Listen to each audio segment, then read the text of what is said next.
இக்கட்டில் இருப்பவர்களின் பாதுகாவலி புனித கிளேலியா. தமிழகத்திற்கு ஒரு புதிய புனிதர் அறிமுகம். இந்த அன்னையினுடைய திருவுடலின் ஒரு பெரும் பகுதியானது அற்புத சுரங்கம் சுரண்டை தூய் அந்தோணியாருடைய இத்திருத்தலத்தில் இந்த கண்ணாடிப்பட்டியிலே மாட்சியோடு வைக்கப்பட்டுள்ளது. இந்த அன்னையை தேடி வருகிற பக்தர்கள் ஏராளம்.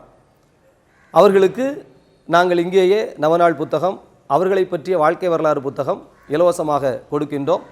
ஒருவேளை நீங்கள் இந்த யூடியூப்பிலே பார்த்துவிட்டு இந்த அன்னையின் மீது பக்தி கொண்டு இந்த அன்னையை பற்றி அறிந்து கொள்ள வேண்டும் என்று விரும்பினால் நீங்கள் செய்ய வேண்டியது எளிய காரியம்தான். ஒரு 9 நாட்கள் இந்த அன்னை குறித்து ஜெபித்து ஒரு விண்ணப்பத்தை நீங்கள் வைக்க வேண்டும். 9 நாள் நிறைவு பெறுகின்ற பொழுது 10வது நாள் உங்களுக்கு ஒரு விடுதலையின் செய்தி கிடைக்கும். உடனடியாக நீங்கள் கீழ்கண்ட இந்த எண்ணை தொடர்பு கொள்ளுங்கள். நாங்கள் உங்களுக்கு இந்த அன்னையை பற்றிய வரலாறு, இந்த அன்னையினுடைய நவநாள் புத்தகத்தை இலவசமாக அனுப்பி வைக்கின்றோம். இந்த அன்னையின் பெரும்புகழ் தமிழகம் முழுவதும் பரவ வேண்டும். இந்த அன்னையினுடைய ஆசீரை எல்லா மக்களும் பெற்றுக்கொள்ள வேண்டும். உங்களையும் அத்தகைய அருளாசீர் பெற அன்போடு அழைக்கின்றோம்.